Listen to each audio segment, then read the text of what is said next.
Bien amigos, seguimos en Redes y Poder. Hoy día estuve conversando con Gary Urteaga. Gary Urteaga es el fundador y el líder principal de este emprendimiento tan importante que se llama Cine Papaya. Cine Papaya comenzó como un esfuerzo de Gary y sus amigos hace creo que unos 4 o 5 años. Formal, por supuesto, bien interesante. Hoy día el negocio vale unos 30 millones de dólares, según lo que Gary Urteaga me comentaba hoy. Fue un expositor principal de una charla magistral en esta cumbre de pequeñas y medianas empresas. ¿Por qué le comento esto? Le preguntaba a Gary, cuando tú comenzaste hace 5 años con tu esfuerzo, ¿existían la cantidad de herramientas, asociaciones, programas, fondos, conocimiento sobre los temas de emprendimiento digital para empresas en general? Y decía, nada, ningún fondo. Nos ha costado sangre, sudor y lágrimas, como decía Churchill, poder avanzar, pero lo fuimos logrando gracias a la formalización. ¿Por qué le comento esto a usted, amigo de Redes y Poder? Porque tiene que ver con la forma como los peruanos tenemos que levantar la mirada para salir de nuestra visión tan pequeña que a veces algunos tenemos, para mirar más allá de nuestras propias fronteras y mirar el Océano Pacífico y ver las enormes oportunidades que hay en esta cuenca enorme, en este espacio que se puede convertir en el más dinámico para el Perú en los próximos años, dependiendo de la decisión de los políticos peruanos y por supuesto del pueblo peruano.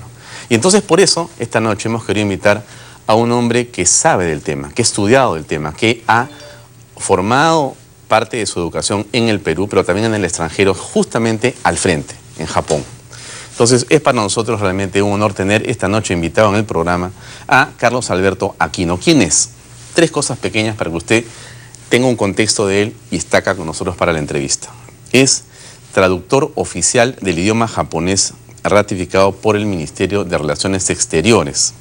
Se graduó como economista en la Universidad Nacional Mayor de San Marcos y estudió una maestría en economía en la Universidad de Kobe, la prestigiosa Universidad de Kobe, por supuesto en Japón, y también culminó un doctorado en economía asiática y economía comparada de Asia y Latinoamérica en la misma universidad.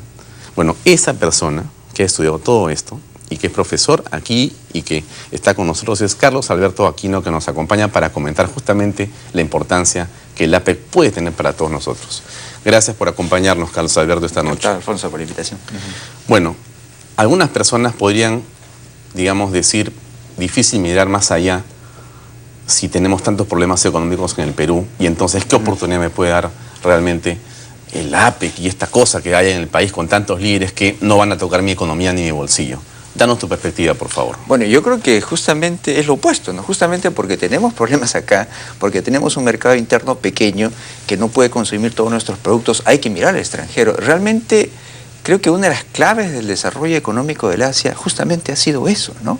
Los asiáticos, recordemos que hace 60 años incluso eran más pobres que muchos países latinoamericanos, pero cómo han podido desarrollarse, y la estrategia ha sido justamente producir para el mercado externo. ¿Dónde están los consumidores? Justamente están en los países de altos ingresos, y eso fue lo que hicieron los asiáticos. Y ahora la ironía es que justamente ellos son los países de altos ingresos a lo que el Perú debemos mirar. Pero por supuesto eso requirió muchas políticas del Estado y de los mismos empresarios, ¿no? El Perú es un país que está creciendo mucho, por eso la APEC se realiza 2 veces aquí, el 2008 y ahora. Y por supuesto es una isla dentro de Latinoamérica, crecemos 4% cuando Latinoamérica no va a crecer, va a decrecer en realidad, ¿no? Pero creo que tenemos 2 problemas fundamentales que justamente los asiáticos nos pueden resolver. Primero, tenemos una carencia de infraestructura física, ¿no? El puerto, el aeropuerto están colapsando realmente. Si uno visita Asia, y bueno, China es el que se habla mucho ahora, es increíble la infraestructura portuaria, aeroportuaria, ferroviaria que tiene. Entonces, ¿cómo queremos mover personas y productos si no tenemos justamente esta vía de comunicación, ¿no? Y el otro eje que me parece también fundamental, y específicamente más de un problema de un país como el Perú, que supone que es uno de los ejes temáticos de la PEC, es el desarrollo de recursos humanos. ¿Cómo China, Japón pudieron pasar de hace 50 años de producir solo zapatos o ropa a producir productos sofisticados como autos, smartphones? Es justamente a través de la educación. Y el Perú necesita más porque tenemos muchas materias primas, ¿no? ¿Por qué no somos capaces de transformar el hierro y el cobre en productos manufacturados? Justamente por eso, ¿no? Y la clave justamente es la educación. Nosotros sabemos, la OECD, este Club de los Países Ricos, organiza cada 3-4 años unas pruebas PISA de comparación internacional de chicos de 15 años, compara 64 países, viendo matemáticas, comprensión de lectura y ciencias. ¿Y cómo queda Perú? En el 64, en el último puesto. Y del 1 al 10, 7 son asiáticos. China, Japón, Hong Kong, Taiwán, Singapur. ¿Dónde estaban hace 50 años? En la cola. Eran peor que el Perú. Peor que el Perú. Increíble. Entonces, y entonces, ¿en qué momento nosotros podemos retomar el camino exitoso? Pero Pablo Kuczynski ha señalado varios temas hoy, en las últimas semanas, también los ministros de Estado. El tema de la brecha que se llama de infraestructura, lo que nos falta de infraestructura para poder ser un país que tenga otra perspectiva, es muy grande. Son 150.000 o 140 millones de dólares que hay que invertir, o de privados, o de privados y Estado, o del Estado. Pero si no hacemos eso, no hay nada que hacer. O sea, aquí no se trata de otra cosa, se trata de poder señalar lo que tú señalas. Es fundamental, la infraestructura, ¿no? O sea, sin infraestructura no se puede hacer nada. Yo tengo los mejores arándanos, la mejor comida, lo mejor de lo que sea no va a salir, no vamos a llegar, no vamos a poder. Ni de la sierra, no lo vas a trasladar a la costa, y si no tienes puerto en la costa tampoco lo vas a vender al extranjero. Cualquier país, yo menciono Asia porque estamos hablando de la PEC, pero Estados Unidos, Europa Occidental, se han desarrollado justamente por el tema de la infraestructura. Y aún en el caso del turismo, así tengamos 10 Machu Picchu, no uno, 10 Machu Picchu, no va a funcionar. No hay cómo llegar a Lima. Uno llega al aeropuerto. Yo estuve de viaje hace una semana y media en Estados Unidos. Regresé aquí a las 7 de la mañana. Yo vivo en Monterrico, Surco, del aeropuerto. Casi 3 horas y cuarto, porque había una congestión imposible. No puede ser que uno demore 3 horas, salvo, no sé en qué país uno demora 3 horas. No, y no solo eso, no puedes llegar a Machu Picchu, perdón, no puedes llegar a Cusco, tienes que pasar por Lima, es una cosa impresionante. Por Lima. Debería ser capaz de ir directamente a Cusco, pero no hay infraestructura. Recién vamos a hacer este aeropuerto Chinchero. No, es dramático en realidad, tú conoces obviamente mejor que yo. Hace 10 años ya se vio que el aeropuerto Jorge Chávez iba a alcanzar su límite. Hace 10 años se licitó la segunda pista. Hasta ahora no se empieza. Es impresionante. No se empieza. No se empieza a construir. Sabiendo que es indispensable y que tenemos un cuello de botella. Entonces, todavía para irnos del aeropuerto a la zona de hoteles, te puedes demorar, Dios y su ayuda, porque el camino que está listo para hacer no se termina de hacer, no se termina de construir. O sea, es increíble. Tenemos una sola carretera central que es un cuello de botella imposible de superar. Y eso no tiene 10 años, entonces, tiene toda la vida. El problema es infraestructura. Y otra cosa más, por ejemplo, nosotros, y yo converso mucho con los asiáticos, me dicen, ustedes nos invitan, vengan a participar acá, participen en la construcción de metros, de vías férreas, qué sé yo. Pero hay que ser sincero. Por ejemplo, la licitación del metro y muchas obras está escrito para que lo gane un solo postor. Entonces, ¿para qué me invitas si se sabe quién va a ganar? Entonces, esto es un tema de institucionalidad también, en realidad, ¿no? O sea, esa es la otra preocupación de los asiáticos. Bueno, felizmente, por lo menos a nivel macroeconómico, tenemos 4 gobiernos que más o menos continúan una política nacional macroeconómica. Pero el tema es obviamente el tema microeconómico, ¿no? El tema de la administración de justicia, de la seguridad, de las licitaciones que a veces están direccionadas hacia un solo postor. Es toda una serie de cosas. Y qué mejor oportunidad que esta que tenemos para la PEC, justamente para decirle a los asiáticos, sí, nosotros vamos a abrir las puertas a ustedes para que intervengan, porque ustedes tienen mucha experiencia en hacer eso. Tienen experiencia en hacer, en el caso de China se señalaba, por ejemplo, en la mañana, los chinos no solo tienen los trenes, no solo tienen la capacidad para hacer estas obras, sino tienen financiamiento. China tiene mucho dinero y frente a la desaceleración de la economía china, bueno, China también ya tiene tanta infraestructura, ya no necesita tanto, entonces justamente quiere que sus empresas salgan al exterior a invertir, y el Perú puede darles esa oportunidad, ¿no? En tu conocimiento, tú has vivido en Japón. Japón es hoy día una nación desarrollada, no siempre fue así, se convirtió en ello. Yo recuerdo un documental muy interesante de CBS hace muchos años que me quedé impactado de la forma como había quedado Japón después de la Segunda Guerra Mundial. Era impresionante, ¿no? Un país devastado, absolutamente. Hoy día es una potencia gigantesca con una dinámica enorme, pero hubo un acuerdo político. Claro. No un acuerdo económico, un acuerdo político. Claro. Entonces, todo esto pasa finalmente, Carlos Alberto, por un tema de la política. No pasa ni siquiera por la infraestructura, porque para que se hagan carreteras de la dimensión que se necesitan en el país, no necesitamos tener la plata. No es plata, es decisión política y acuerdo y consenso. La plata se consigue. Es imposible. Mira, se consigue. Yo quiero comentar un asunto que a mí me dejó de alguna manera impactado o preocupado. El aeropuerto de Chinchero al que tú te refieres. El aeropuerto de Chinchero al que tú te refieres como un elemento que el presidente acaba de decir ayer, a esta hora, de que es muy importante y que ya está listo. Muy bien, todos dicen que ya está listo y que en enero se comienza a hacer y se acaba en 3 años. Y yo escucho a Carlos Gálvez, presidente de la Sociedad Nacional de Petróleo, que pregunta una cosa en una reunión y dice, la pregunta que yo me hago es si las zonas de impacto que rodean el área de la concesión del aeropuerto de Chinchero, las zonas que están más allá de la concesión, son parte de un acuerdo con las comunidades. Porque si no, le van a presentar problemas cuando empiecen a construir. Exactamente. Vamos a tener como las bambas, ¿qué otro problema? La pregunta que hacía Carlos Gálvez, la reflexión que ponía en la mesa era, ¿y qué va a ocurrir? ¿Y qué va a ocurrir con las carreteras, con las pistas, con lo que hay que hacer en infraestructura vial y hotelera en la zona para garantizar que un aeropuerto de esta magnitud, que va a tener 2.5 o 6 millones de turistas, ¿no es cierto?, va a duplicar la cantidad de turistas? Bueno, ¿cómo vas a hacer para acordar que tienes que tener, digamos, en este nuevo polo de desarrollo, beneficios para todos los que están ahí? Bueno, ahí nos remitimos a otro problema en realidad. Lamentablemente, a pesar de que tenga una connotación mala, definitivamente la planificación es necesaria. Si las empresas grandes norteamericanas planifican, el problema es que aquí hacemos una obra sin considerar el entorno, sin considerar si en 5 o 10 años qué es lo que va a pasar. Es que no hay plan. Pues por ello tienes tú Lima. Lima es un desastre, hace un puente por aquí, un bypass por aquí, todo sin ningún orden ni concierto. Por eso tenemos las consecuencias, ¿no? Pero ¿por qué no hay plan si existe un Instituto Nacional Pero tú sabes de muy bien, planificación? Lo desmantelaron.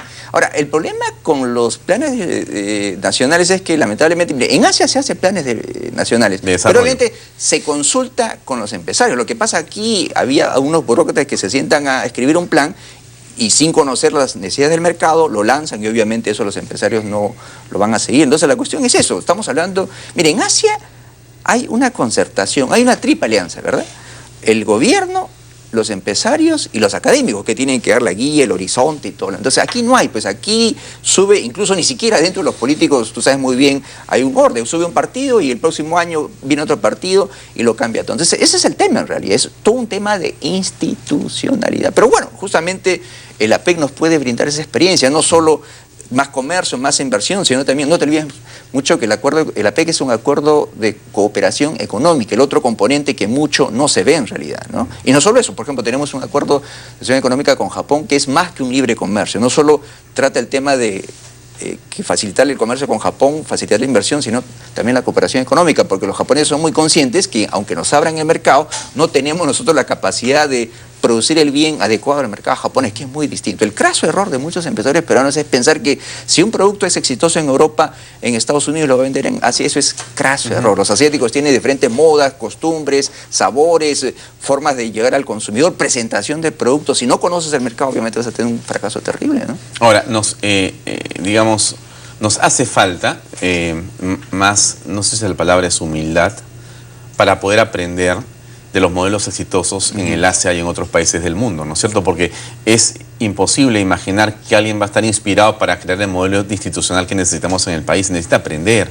Hay que construir sobre la base de lo que otros han logrado, con problemas parecidos, y ir adaptando eso a nuestra realidad. Pero este APEC puede ser también esa oportunidad. O sea, no solamente para poder explicar que el Perú tiene tales y tales indicadores, sino cómo aprendemos de estas economías, porque es un club también. Entonces, ¿cómo nos relacionamos? Esa es una interesante pregunta. El APEC, una de las cosas que caracteriza, pues son varias cosas características del APEC, ¿no? El APEC, a diferencia, por ejemplo, de la Unión Europea, no es un grupo de países donde las decisiones se toman obligatoriamente por mayoría y los países tienen que implementar. No, todas las cosas se toman por consenso. Pero quizás la diferencia más importante, lo hemos visto, se reúnen también los empresarios, porque los asiáticos son muy conscientes, ya lo comenté, ellos, los burócratas, pueden ser muy buenos, y de hecho lo son. Hay meritocracia. China desde hace 2000 años tiene un sistema de meritocracia. Hay que pasar un examen para ingresar al Estado. Son conscientes de que los gobiernos pueden firmar los tratados de comercio, pero al fin y al cabo los que compran, invierten son los empresarios. Por eso tenemos la cumbre empresarial también, ¿no? Entonces, justamente hay que aprovechar esa experiencia de los empresarios asiáticos que saben cómo hacer las cosas, de los funcionarios de gobierno, y por supuesto que el Perú, estamos de acuerdo, no solo hay que decir que el Perú estamos creciendo bien, son la estrella de Latinoamérica, pero por supuesto hay que dar pasos concretos como te comentaba. No solo decir queremos inversión, sino obviamente abrir la posibilidad para que haya inversión. Comentaba, por ejemplo, en la mañana en otro medio, queremos que vengan bancos chinos, pero acá hay una ley que se ha hecho porque no se sabe la realidad china. Acá hay una ley en el sistema financiero que dice solo puede ver un banco de un solo dueño. Pero si no conoces la realidad china, todos los bancos son del Estado, ¿no? Entonces, obviamente debes permitir más bancos, si hay más competencia, mucho mejor, ¿no? Aquí tenemos bancos que en realidad, comparado con otros países, la competencia no es muy buena. Entonces, es cuestión justamente de, conociendo la realidad asiática, atraer inversión, atraer experiencias que nos puedan ayudar al desarrollo del país, ¿no? ¿Qué deberíamos de hacer? ¿Cómo podríamos aprovechar esta reunión del APEC? Es decir, el gobierno, Pedro Pablo Kuczynski va a ser el hombre que va a recibir a los presidentes, tiene un rol muy importante, los ministros de Estado también, muchos de ellos han estudiado en el extranjero, hablan inglés perfectamente, tema fundamental para poder relacionarte. Claro. Si tú no hablas inglés estás muerto. Bueno, pero ahí hay gente pues, que estuvo en Inglaterra, en Estados Unidos, en Oxford, en Harvard, o sea, tienes un grupo de gente bastante bien formada en el mundo de la globalidad. O sea, no estamos hablando de gente que no ha salido del Perú, se ha formado en el extranjero inclusive. Entonces, no estamos, o no deberíamos estar pues con los brazos cruzados, ni esperando pues, no sé, mirando a ver qué va a ocurrir, sino actuar, ¿no es cierto? Bueno, ¿qué habría que hacer, mi estimado Carlos Alberto, para poder sacar beneficio? Claro. Lo que pasa es que, bueno, hasta ahora en el Perú hemos tenido una élite, y creo que está cambiando. La mayor muestra es que el presidente Kuczynski, su primer viaje fue a China, que en realidad ellos han querido aplicar el modelo que existía en Estados Unidos y Europa, pero ese obviamente no es un modelo que a nosotros nos conviene o no nos conviene, porque son realidades totalmente distintas. Creo que a nosotros ciertos factores de Asia nos convienen. Primero porque hemos sido partir más o menos de un nivel de desarrollo económico bajo y hemos visto cómo ellos a lo largo de los años se han desarrollado. Entonces, quizás el tema de las políticas, por ejemplo, de la promoción de exportaciones, que ya lo estamos haciendo, por ejemplo, pero nos falta mucho esfuerzo más. Por ejemplo, nosotros podemos tener aquí los productos adecuados para el mercado asiático, pero si no podemos promover la venta ya, eso obviamente no lo vamos a poder, ¿no? Mira, te pongo un ejemplo. Chile, se supone que Chile con Pinochet se supone que era un gobierno anticomunista, pero tú sabes que el éxito de la inserción chilena en Asia justamente viene de Pinochet. ¿Cuáles son las estrellas de las exportaciones chilenas? Hace 40 años eran solo cobre y harina y pescado. Tú vas ahora a Asia, el salmón chileno, el vino chileno, las frutas chilenas. Eso se implementó en los años 70 durante el gobierno de Pinochet. Chile no producía salmón hace 40 años. ¿Qué hicieron los chilenos? El gobierno de Pinochet encargó a la Agencia de Cooperación Internacional de Japón que haga un estudio de qué es lo que Chile puede producir. Vinieron los japoneses, viajaron por Chile y vieron que en los lagos del sur había justamente unas condiciones para el salmón. Un ecosistema perfecto. Exactamente. Hicieron un plan y el gobierno chileno lo aplicó porque sabía que tenía éxito. Entonces, es un ejemplo, o sea, como un país que se supone que es, Chile me refiero, ¿no? Que no cree en el papel del Estado y todo lo demás, pero los chilenos son pragmáticos. Y no solo eso, miraron Asia hace 40 años, cuando nosotros recién estamos mirando a Asia. Entonces, yo creo que ese es un pragmatismo que en realidad mucho se ve en Asia también, ¿no? Entonces, a ver, vamos concluyendo con algunas cosas que podemos ofrecer como conclusión a nuestros amigos que nos siguen esta noche. De todas maneras, pasamos por el asunto de la educación. Sí, sin educación de calidad, básico, sin tener peruanos mejor educados, va a ser bien complicado avanzar en una reforma de cualquier tipo en el país. Eso es indispensable. No podemos estar en esa prueba pizza donde estamos, sino hay que tener más ambición en el Perú. O sea, el tema no es ponerle baños a los colegios.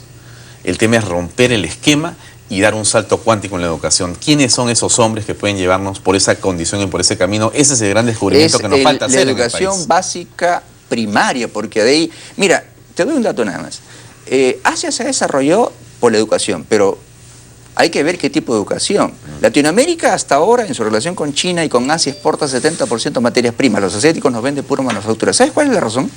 En Asia, en China, en Japón, el 60% de todos los que estudian en la universidad estudian ciencias, ingenierías, matemáticas. Aquí solo el 20%, el 18%, más estudiamos carreras liberales, ¿no? Que son muy importantes, pero Latinoamérica necesita personas que puedan transformar las materias primas. Entonces, el problema. Ahora, tú te preguntas, ¿por qué aquí la gente no estudia ingeniería, matemáticas, ciencias? También, pero las matemáticas, pues, o sea, mucha gente le tiene pavor a la matemática porque le han enseñado muy mal en primaria. Entonces hay que fortalecer, por eso yo digo, el tema de la educación primaria, la matemática. Y eso requiere, como tú bien mencionas, no solo equipar bien la escuela, sino mejorar el sueldo de los profesores para que se dediquen solo a enseñar y no tengan 2 o 3 ocupaciones. Y por supuesto, que los niños puedan comer bien para que capten obviamente lo que reciben de enseñanza, ¿no? Claro, es un proceso. La educación no es una caja ni una pieza que tú puedes poner en una mesa. La educación es un proceso que empieza mucho más allá. Es antes que el niño nazca. Es más allá que el hombre cuando sale de la universidad. O sea, es un proceso enorme la educación. Y es todo un esquema de planificación, ¿no? o de política, ¿no? Porque ¿de qué te vale tener gente formada, educada, si no tienes acá las industrias o los lugares donde puedes desarrollar, o la infraestructura, o el ambiente donde se puede desarrollar? Pues eso es paralelo, pues inversión en educación, inversión en infraestructura para que los empresarios, la gente emprendedora de cualquier lugar del Perú pueda trasladar sus productos. Es una tragedia aquí. Para irse a Iquitos tienes que ir en avión, te vas 40 minutos, pero si te vas en barco o en carretera demoras 1 día y medio. El problema grande del Perú es la infraestructura. Ahora, es muy interesante, el Perú es increíble. El Perú, no te olvides que en 1872 estamos empezando a construir el ferrocarril andino. Lamentablemente la guerra con Chile destruyó toda la infraestructura y eso no se reparó. Hace 100 años el Perú tenía una excelente infraestructura física. Teníamos trenes en el norte, en el sur, en el centro. Todo eso se destruyó. Si hubiéramos reparado eso y si hubiéramos continuado, estate seguro que el Perú sería un país mucho más integrado y, por supuesto, hubiéramos sacado todas las riquezas que tenemos en la selva y la sierra y que no se pueden sacar justamente por vías de comunicación, ¿no? Carlos Alberto, para ir cerrando, ¿y qué espacio le cabe a la política en este tema del que estamos hablando? Bueno, necesitamos obviamente políticos responsables. Yo sé que no es fácil porque no tenemos justamente institucionalidad, no tenemos partidos fuertes. Entonces, si no tenemos partidos fuertes, cada 5 años estamos con incertidumbre de que va a ingresar una persona que puede cambiar todo lo que se ha hecho, ¿no? Si cambiara para bien, excelente. Entonces, el problema es eso, pero eso pasa, por supuesto, por educación. Si tuviéramos una clase media grande, obviamente es consciente y no votaría pues algún aventurero que se anime a ser presidente. El tema es ese, es educación, tú sabes muy bien. Los países que son institucionalmente fuertes es porque tienen una clase media grande, que obviamente puede elegir, tiene la suficiente capacidad para discernir y deja de lado los populismos, ¿no? Tanto de derecha como de izquierda, ¿no? Todos los caminos conducen a un solo lugar, la educación. No hay nada que hacer. O nos educamos mejor o no vamos a lograr educación hacer. Para el desarrollo. Sí, por supuesto. Hay que cambiar los paradigmas por ahí. Bueno, muy bien, pero es una esperanza porque creo que se puede hacer. Poniendo a la gente correcta en los lugares adecuados es posible que demos ese salto indispensable. Gracias, Carlos Alberto Aquino, por acompañarnos. Estoy seguro que nuestros amigos de Redes y Poder habrán disfrutado de escuchar tus pensamientos. Muy amable. Gracias por estar con nosotros. Bien, amigos, llegamos al final de la presente edición de Redes y Poder. Hoy es jueves feriado. Estamos en medio de esta vorágine del APEC. Gracias por acompañarnos. Mañana estamos de todas maneras aquí, sentados como corresponde a las 8 en punto de la noche por una nueva edición de Redes y Poder. Gracias por seguirnos, gracias por sintonizarnos y muy buenas noches.